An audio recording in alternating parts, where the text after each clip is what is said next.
Robert Rust, welcome to the Artisan Parlor. Well, thank you. Glad to be here. Well, it's a pleasure to be hosting you. I was saying this to you off camera, but we have been circling each other on social media now for a little bit. I originally found your account. You had posted something, and I'd actually like to start here. It was there were these people that were complaining about modern day composers, that there's just no good modern composers. Where are all the great artists in the musical world? And that is a sentiment that I have shared in the past, especially having done a bachelor's and master's, associate's, bachelor's, master's in music, and having worked with some of the composers that would write things for orchestras. I had that sort of same impression, like, oh my gosh, there's just total nonsense being put out there. And I was surprised to see your reaction to that, because you reacted against that, saying, no, actually, there are great composers. There's great work being done. And that really caught my attention. This sort of positive orientation, this world that you have access to that I think a lot of people don't know exists. So even before we get to that, actually, if you wouldn't mind introducing yourself, telling people a little bit about what it is that you do, your background, and then we'll go from there. So I'm Robert Rust. I'm a composer working on a master's degree in music composition at the University of Oregon. Um, I came to music somewhat later in life. I only really got to playing piano late in high school and composing right around the same time. Um, and so, and it was also right around the time that I started composing that I also became a Christian. And so that also had a very kind of profound impact in the way that I approach thinking about music and thinking about art. And it's something that really kind of carries through all of my thought process and my total output. Could you talk a little bit about what's going on in the composition world that has you so, if I say jazzed, pardon the term, but jazzed about what's happening as it relates to composition? I see it. I mean, this is one of those things that as I've talked with composers and musicians across the world, most of the people that I'm talking with on the musicians on social media, none of them are people in my region. And so it's something that I've really come to discover does vary considerably depending on what university you're in, what country you're in. But what I've found at the very least is that the composers here in Oregon are writing very accessible, tonal, engaging music. And so when I'm completely surrounded by that, it's very hard for me to be sympathetic to the idea that there are no good composers out there doing good work. And we're talking students as well, so it's not only established people making a living or doing this stuff professionally, but it's even the people coming up through the schools that don't really have an interest on grading experimental dissonant music. That are, in fact, I don't think I know any young composers who are interested in that kind of thing. I think that Rachmaninoff is probably the biggest inspiration that I hear from young composers these days. And all of the professors that I've met, who teach at various schools across the country, share similar things, is that their studios are filled with students who are inspired by this sort of late romantic style music. It's at very few, usually what I find are, the very elite schools are the ones that still kind of have more of the Boulez and Stockhausen sort of experimental influences. And so that's the reason that I am very encouraged, is that, those elite schools are a minority of the institutions training musicians. The majority is, not as elite institutions. And these are where most composers are getting their training. And so that just means that most composers just have to be trying to write music that is more inspiring and engaging.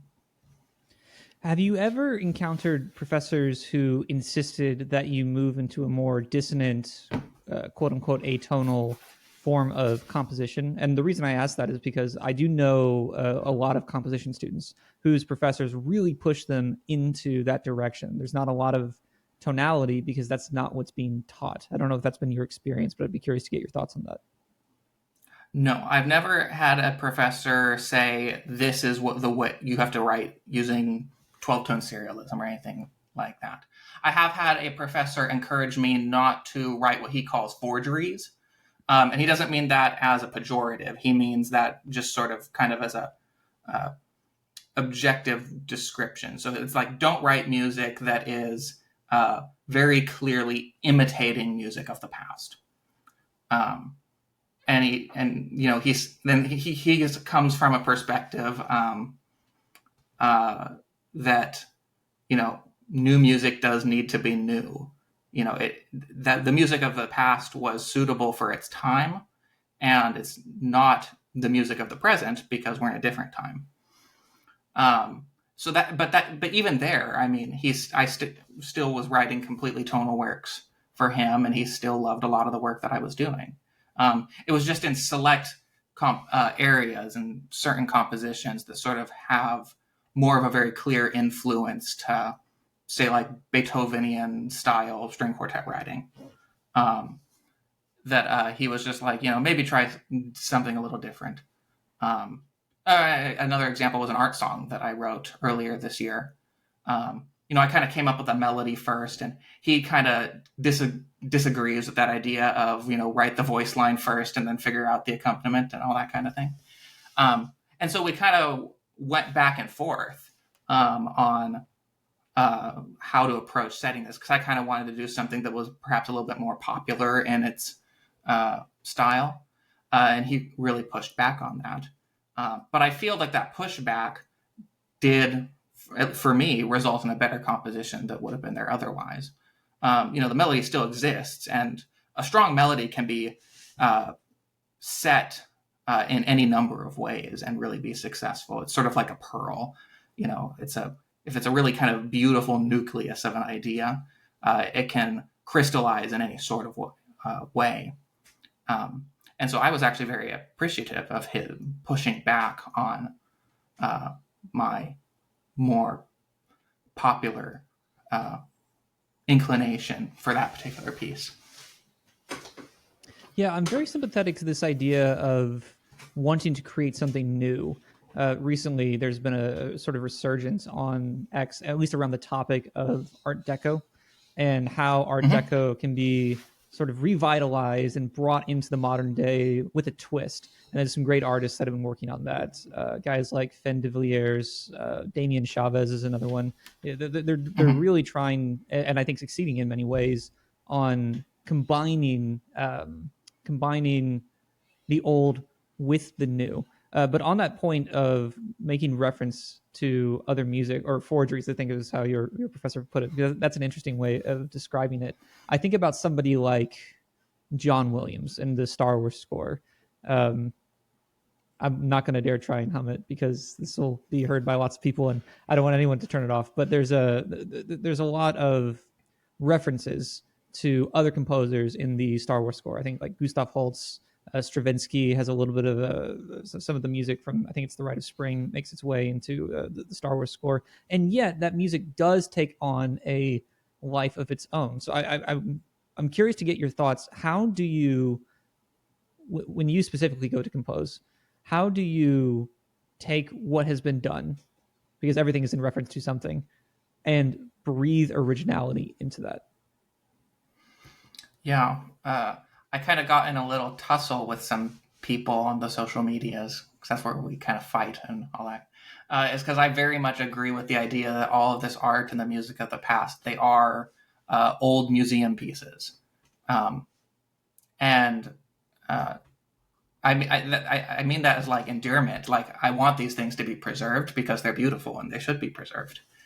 But they should stay in the museum. This is not living music. And so that's the way that I kind of approach it, is that these are things that I look at and I listen to and I appreciate and find inspiration in, and even quote sometimes. I've not shy about, openly quoting works that I value in my own compositions. But it's sort of like what I'm trying to do is make something different, or make something original. I'm not trying to be something else or someone else. And so I do think it is really important that we have this attitude of these artworks of the past are in the past. They cannot be the future. I think there's a lot of composers who really feel like it'd be nice if we could just sort of pick up where Strauss left off. And that's just not the way time and history works. We have the 20th century and we have all of this, all these, experiments with sound that are part of our heritage. And we can't just cut that out without cutting out something of who we are and where we come from. How do you grapple with the radical change of the 20th century? I'm asking, I had a conversation with a guy who he had I think, bad interpretation of what was happening in 20th century as it pertained to music. Because it seems like there's this very stark contrast when you go from something. You mentioned Rachmaninoff, who's one of my favorite composers. In my opinion, he wrote the greatest cello sonata of all time. I think it's just absolutely phenomenal. Mm-hmm. Rachmaninoff and Shostakovich at one point did exist in the same hemisphere, and yet their music is completely different. You mentioned Boulez. I think of somebody like Schoenberg. I think of now the names are escaping me. I'll remember when I turn off the recording. It's like, oh, that's who I was trying to think of. But you have this resurgence, or excuse me, you have this new type of music that is born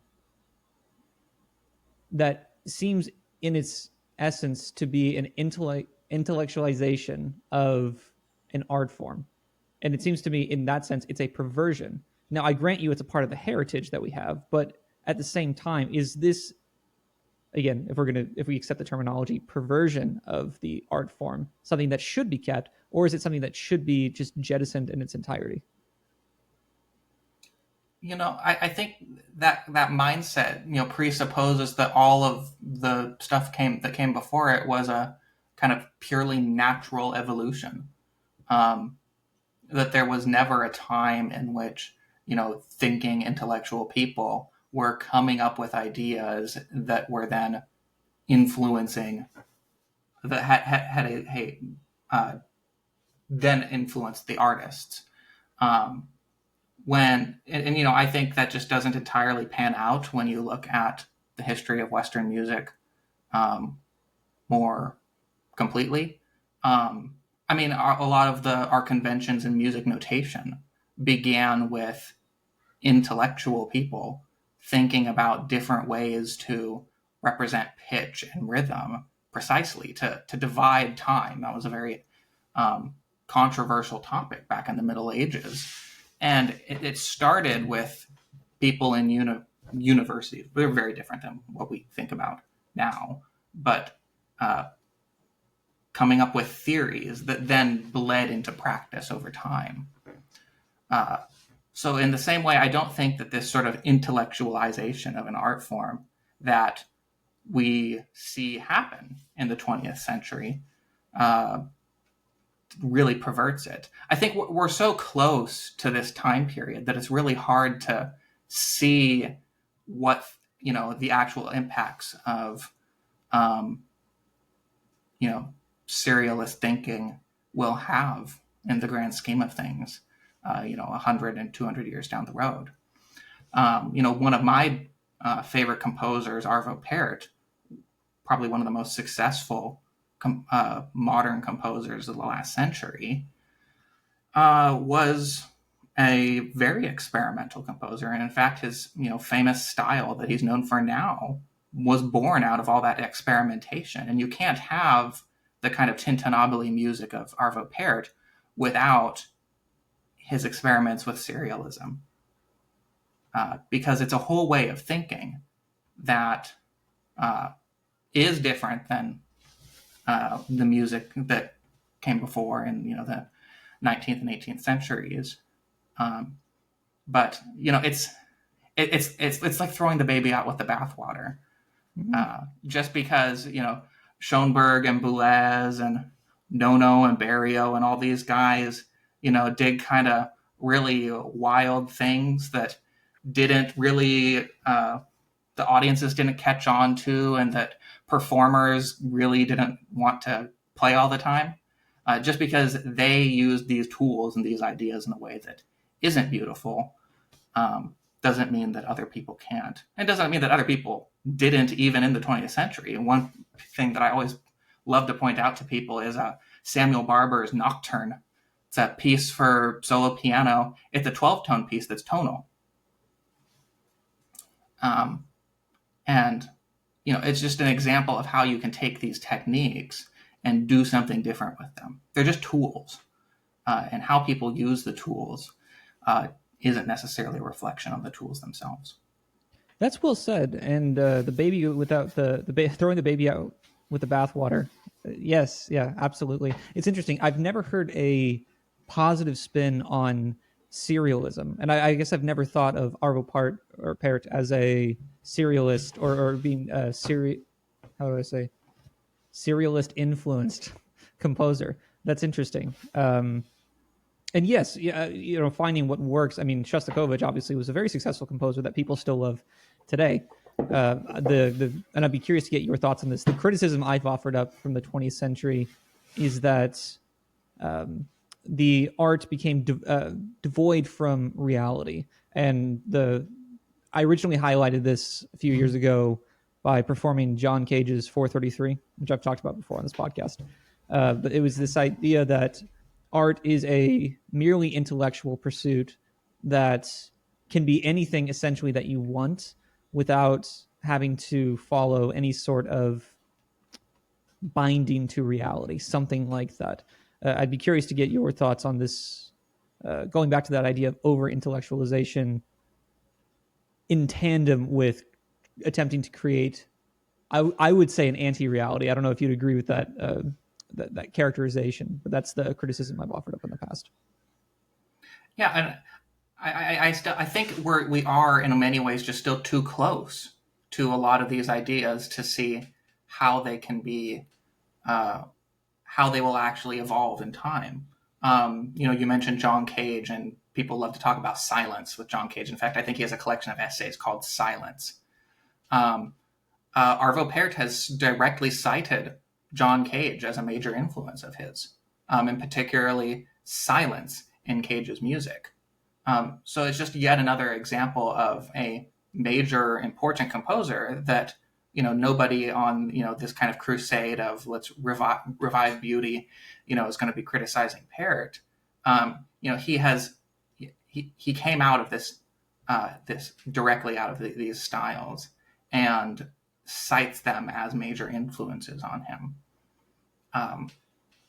And so I think a lot of the criticisms of the art and the ideas of the 20th century that we see now is kind of just born out of a lack of creativity, of people not really engaging with the ideas that many of these artists are dealing with and focusing too much on the products. Because I very much agree that the products that a lot of the artists produced in the 20th century, we don't need to preserve a lot of it. They are very unpleasant, and they aren't things that I'm listening to very often.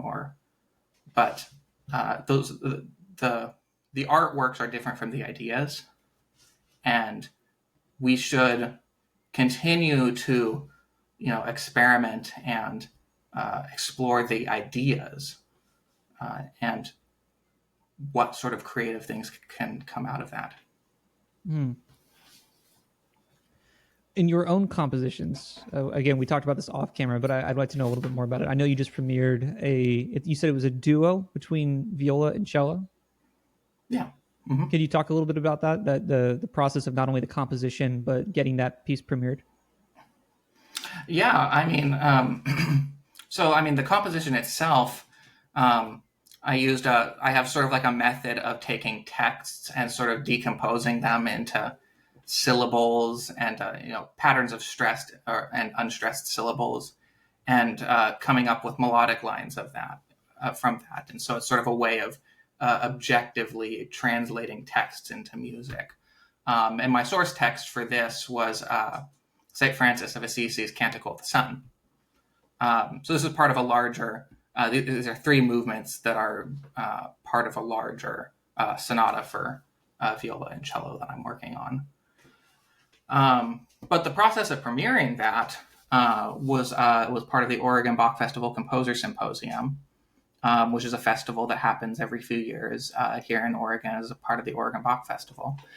And, it brings composers from all over the world, and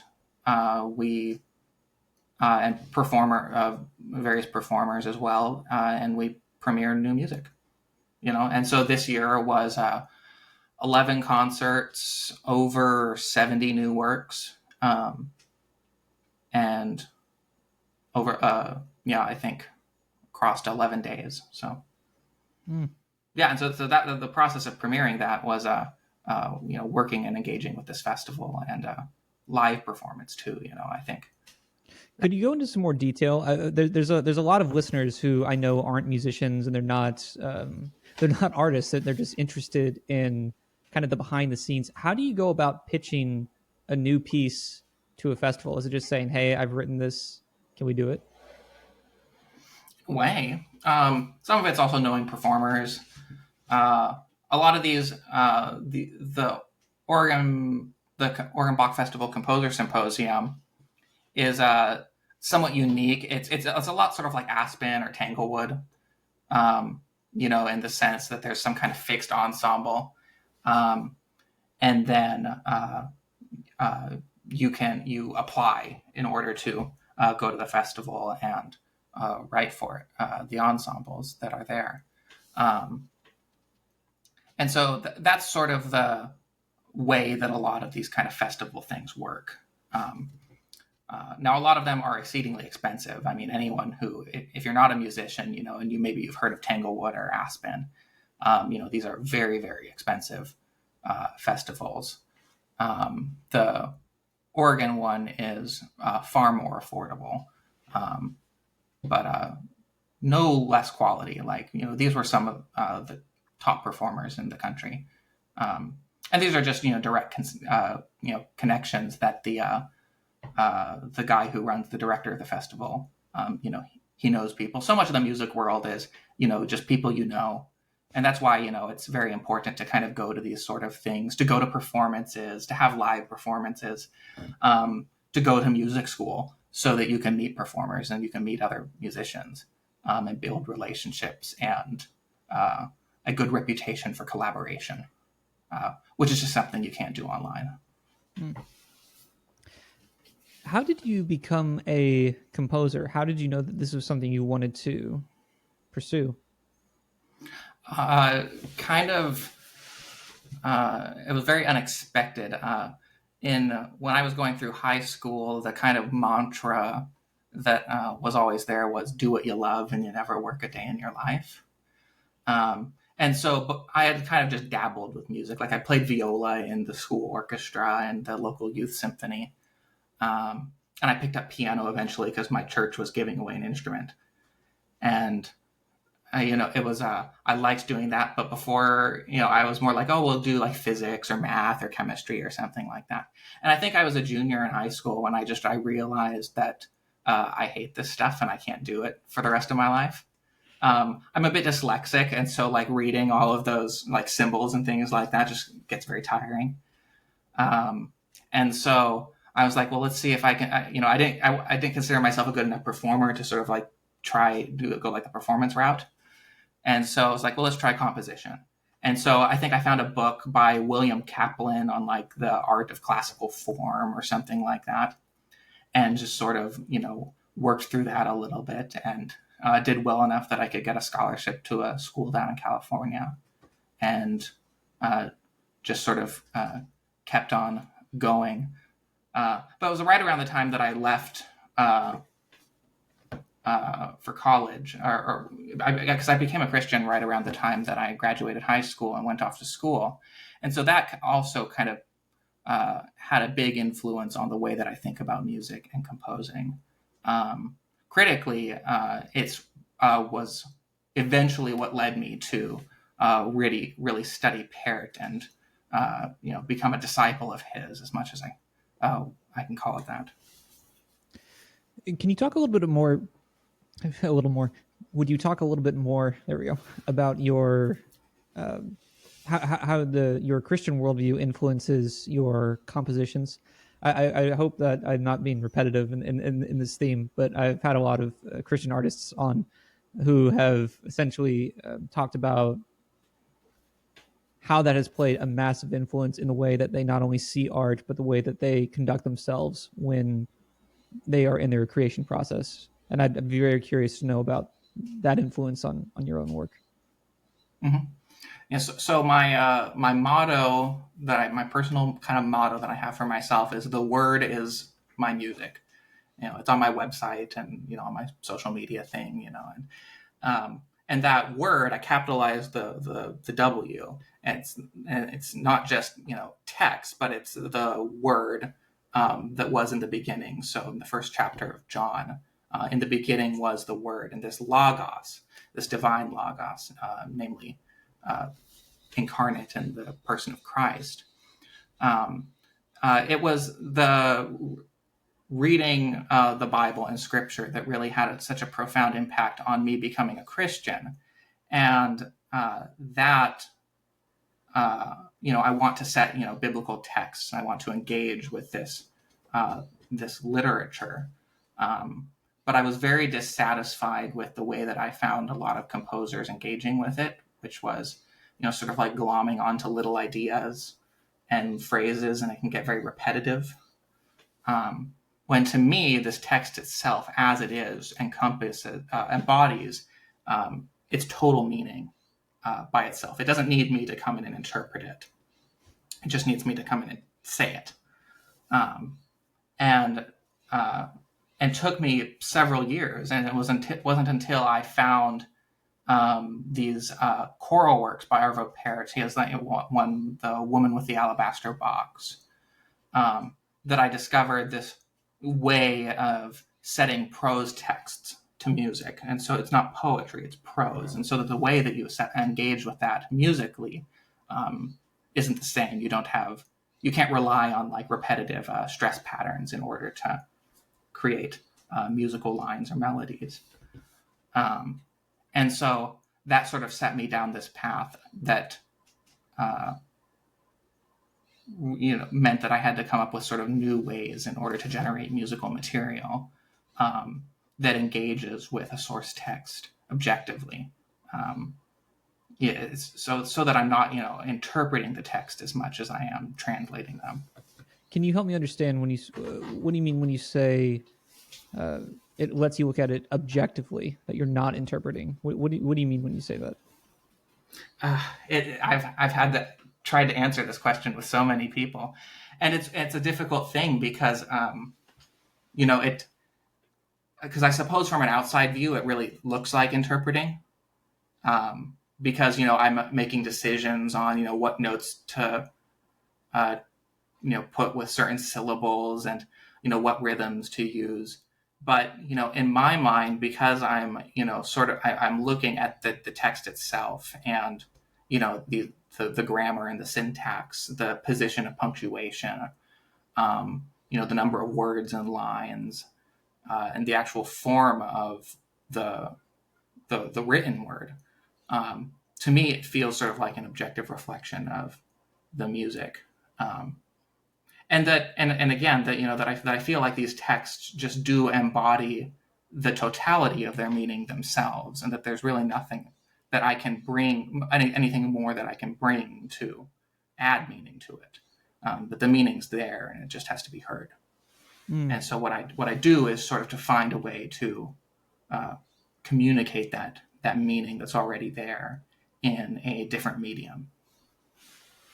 I wanted to circle back. You said you were a disciple of Pärt's, and earlier in the conversation, going back to the idea of forgery, one of the issues that I would imagine if you're approaching composition from this framework is that you, when studying after somebody, take on some of the characteristics of the person that you are studying, and that influences the way that you create. Like in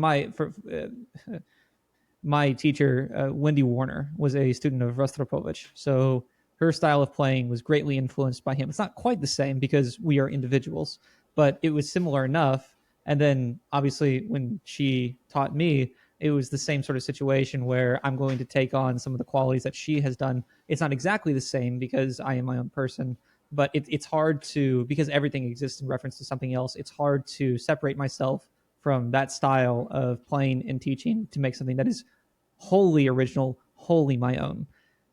So when you are composing, how do you know if what you're creating is truly original, and is it in reference to anything, or is it wholly, how do I say, divorced from what you've been studying? I think this is why I try to engage with ideas more than specific, like, actual materials. Because it's very easy to tell when someone's like quoting Spiegel im Spiegel. It's a lot harder to tell. And then it feels like you're just kind of like copying this. You haven't really thought too much about it. It's an entirely different thing when you actually understand precisely what Pärt is doing in that piece. Which was originally for solo violin, and it just has this kind of melody that starts, I think, on A, and it just kind of expands upwards and downwards gradually until he runs out of violin, and then the piece is over.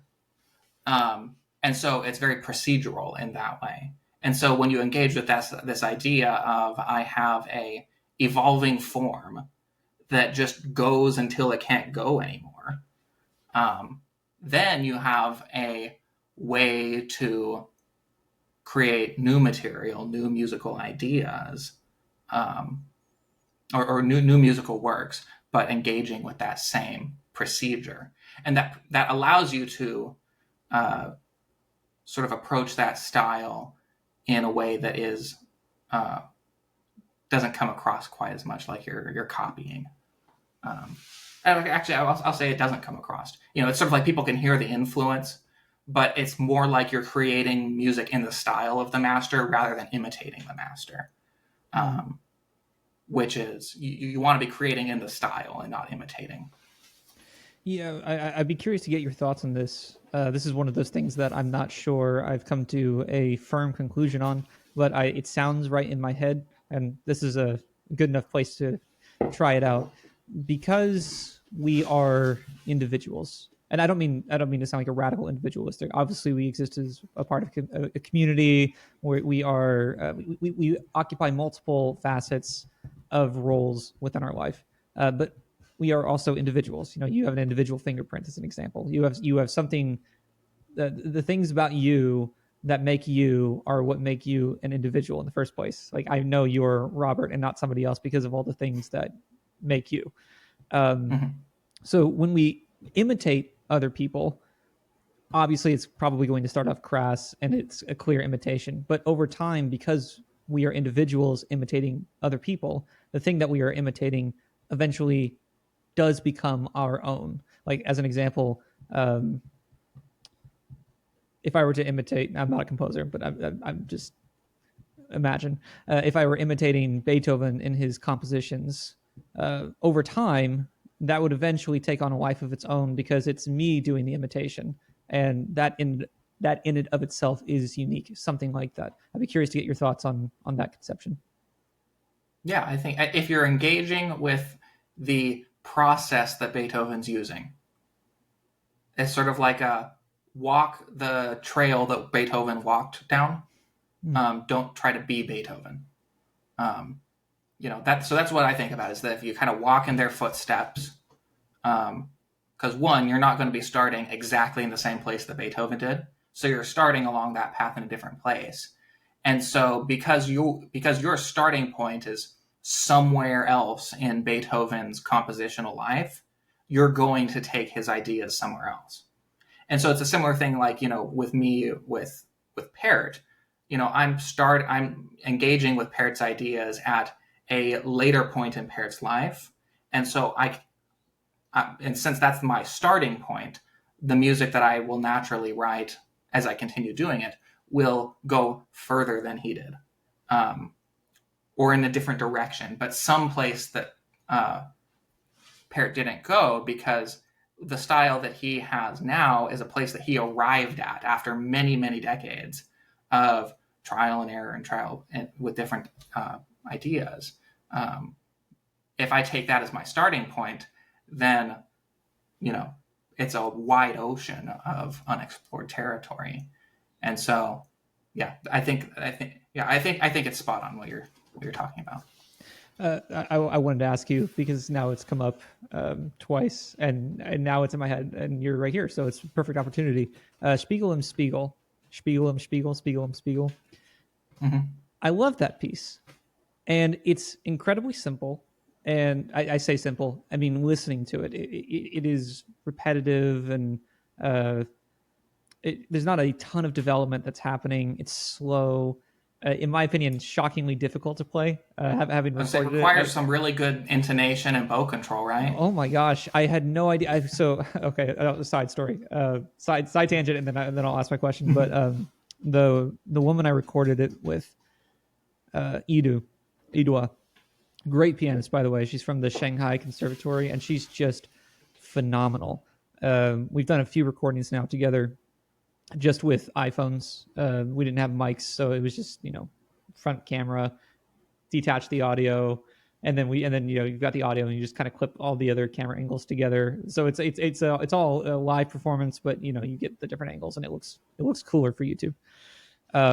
But when we finished recording that, we did the first take, and I think there was one note that was out of tune, and we thought, oh, great, all right, we've got to go. I said, you can't play out of tune on the piano. I played a note out of tune, so all right, we've got to go back and fix that. Yeah, that felt like a better take. Yeah, it's hard to play, actually. It's like shocking. It's like shockingly hard to play. Yeah. Yeah. Okay, now something a bit easier, ironically. But we finished recording that, and we both just kind of looked at each other, because we hadn't rehearsed or anything like that. I looked at that and was like, oh, this is easy. Shockingly difficult to play. Shockingly difficult. It's so intimate and emotional, but you have to be in so much control at the same time and very careful with your movements. And a lot of people, I've noticed, have really glommed onto that piece and love it. It has millions upon millions of views and listeners who that music has resonated with. And I'm just curious, a disciple of Pärt, why do you think that piece resonates with so many people?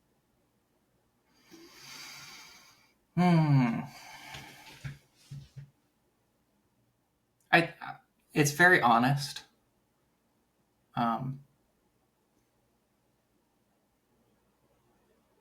do you mean when you say honest? It's and I was going to say after, it's almost as though it's silence turned into music. And so it clears your mind, and it's very easy to trust it. We sometimes underestimate the role that trust plays in our lives, in qualifying what things mean. And a big part of the kind of social angst that we deal with is that we're kind of at an all-time low of trust in our society. And a big, one sector of that is in art. We have such a low trust in artists, and as a result, also the work that they do. And then conversely, artists aren't always producing works that veil trust, or that give the reason to pay attention, to wear it on its sleeve. They sort of veil the reason to engage with it. Spiegel im Spiegel just kind of wears its heart on its sleeve. And so it's very easy to trust that music. And so I think it's refreshing, kind of listening to something like that. Yeah, I like the word honest. I hadn't quite conceptualized it like that, but that's a great word to describe that piece. It's absolutely beautiful, and it was actually my first introduction to Part's music. So what a piece to jump into that with. You should check out his an entirely different style of music from Pärt, his cello concerto. I didn't know he had a cello which concerto. Was commissioned by Rostropovich.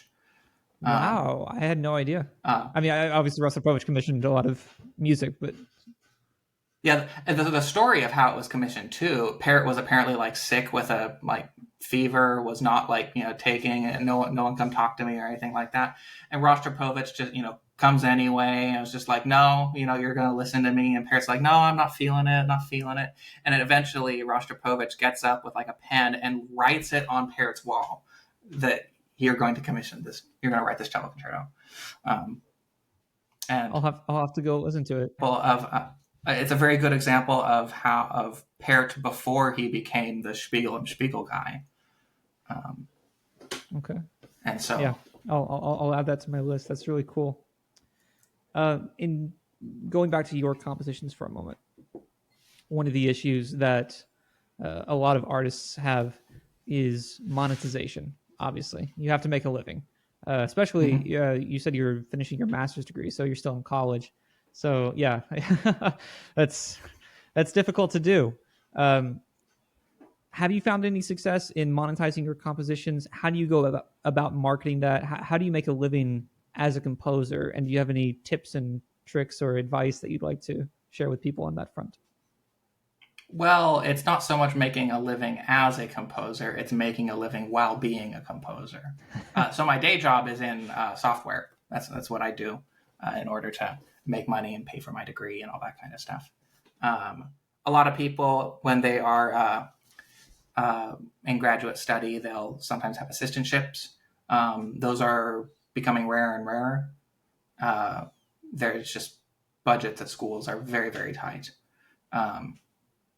It's not really through anyone's fault. It's just things are a lot more expensive. And so, and composition is one of those things that it's far more challenging to monetize, simply because we don't really in a culture that values new music very much. Like it's difficult to be writing new music when you're competing with like Beethoven and Mahler. And so when that's and just currently the way things are, we kind of, the institutions that used to be premiering new music really just kind of like to keep playing the old stuff. And so it's very much, make your living while being a composer, and, don't let, that be too much of a burden on you. And it is somewhat freeing too, when you aren't constrained by a commissioning body or an audience. It does give you a lot of freedom to experiment with ideas. And you do make a lot of very good connections, I've found, with musicians. And yeah, that's what I have to say. Yeah, X has been a great networking platform for me. The podcast, obviously. So I have found a way to make a living in music, but it's very difficult, and it's a lot of small streams of income. Especially, now I've been married. I'll be married 4 years next week, and then now with a son. Obviously, anything in the creative fields is going to be difficult to make a living, but it's possible if you have your hand in a lot of small things, and you're good at juggling all of those.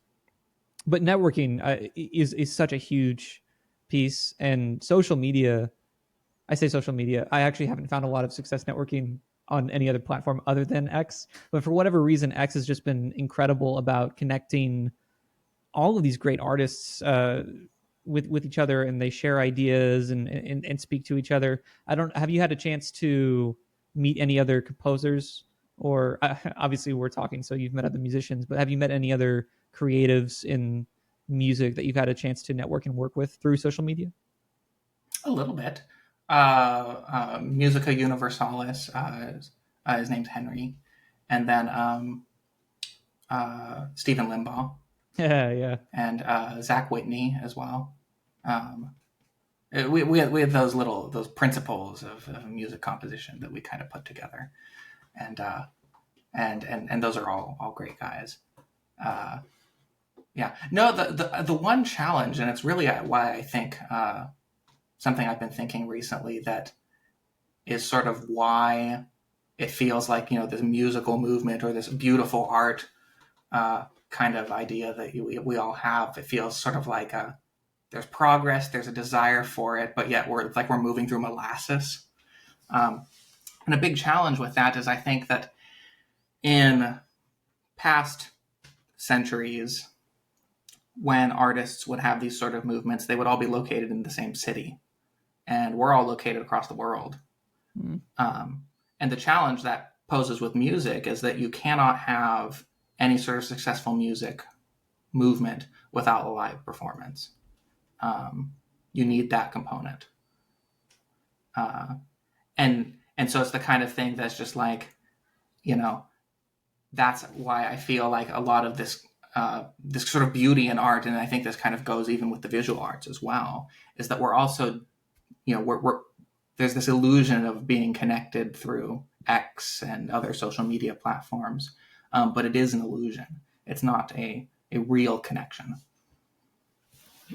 Well, let me push back just slightly on that, and I think you'll like this.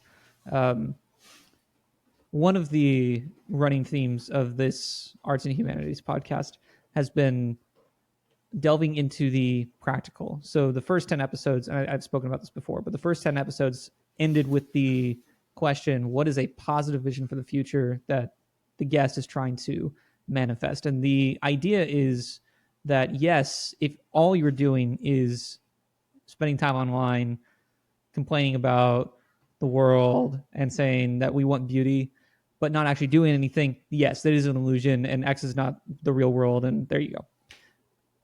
On the flip end, though, if you're able to, we talked about tools earlier, if you're able to use and leverage the gift of social media as a way of not only interacting with artists, but collaborating, working together, and producing art, that is a tremendous win. I can't talk too much about it right now.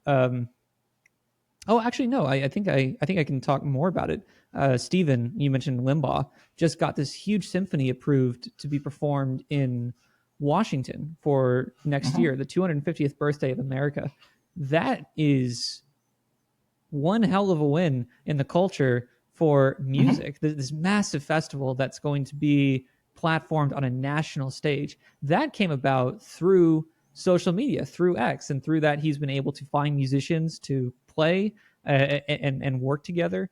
So I totally agree with you in the sense that if all you're doing, like I said, is chronically spending time on the internet, yeah, nothing's going to go anywhere. But on the flip end, there is a huge movement of people. You mentioned the visual arts, and some of them who have been on the podcast. I just did an episode with Ruxandra of Deco Romana this morning. She's producing art that's being published across the world, which is just absolutely incredible. So I'm very, for those who are actually doing work and putting things out there that are performing live, that are creating, that are selling great work, I'm very encouraged, and I have a very positive actually energy that I think continues to manifest. I don't know how much that translates to the University of Oregon, but I'm equally as encouraged by the fact that you have so many composers, not only yourself, but a community of people that are actually working to create great music. I think that's just phenomenal. I don't know if there's anything you want to add to that, but well, and one thing, there are these there's these two music ensembles, one up in Portland, Oregon, and one down in Albuquerque, New Mexico. It's called Chatter. And they have kind of stumbled upon a new model for a performing arts organization. They perform sort of a mixture of new music and old music. They perform weekly. So it's a weekly concert series. And they don't announce their programs ahead of time. And their concerts are quite short, maybe hour to 90 minutes. And where just about every other performing arts organization in the country has been shrinking these past several years, these two seem to continue to be growing, which is, that's sort of where success, I think, is found. It'll be found in not just single festivals and single big wins, but in continued renewed success. You hear it a lot with researchers. When sometimes they'll get big grants and things like that for cancer research and whatnot, which is very, very, very big and very powerful. But what's really meaningful is continuous stable support. And it's because nothing great happens in an instant. Great things happen over time, sort of like the wearing down of a mountain by the wind and rain. And so much of this kind of shedding whatever baggage we might feel from the 20th century, it's something that needs to be weathered down over time. And it's through, I think, exploring new concert program models like these two groups up in Portland and New Mexico. The last question that I'm ending with for this next 10 episode cycle: what is something practical that you would like people to take away from this conversation, or how can people walk away from something with something practical from what we've spoken about? I would say that go to your local university music programs, I think, is a very important part of it, because I think you'll be pleasantly surprised at what you find. If not necessarily in the composition stuff, certainly in the performance areas. You'll be very pleasantly surprised at the quality of art and the quality of music that's being created in your communities. Most universities are very, very bad at marketing the performances that go on at their schools. They sort of like shell that out to the students and expect the students to do all of that, which they need to do more of. But seek those things out, and I think you'll have a very more optimistic and a brighter view of kind of the artistic culture that we live in now. Robert Rust, it has been an absolute pleasure. Thank you so much for coming on the podcast and speaking with me. Hopefully down the line we can do some sort of collaboration. Maybe you can write a cello piece and I'll record it and perform it for you. And yeah, certainly. It sounds like a lot of fun. We'll figure something out. Where can people find you? I know you have your X handle. Do you have a website as well? Yeah, rwrmusic.com. I have little things on there. You can go and that's the other place you'll find me. Yeah, well, people should absolutely check that out. Again, thank you so much. Looking forward to the continued conversation. It should be great. Of course. Thank you.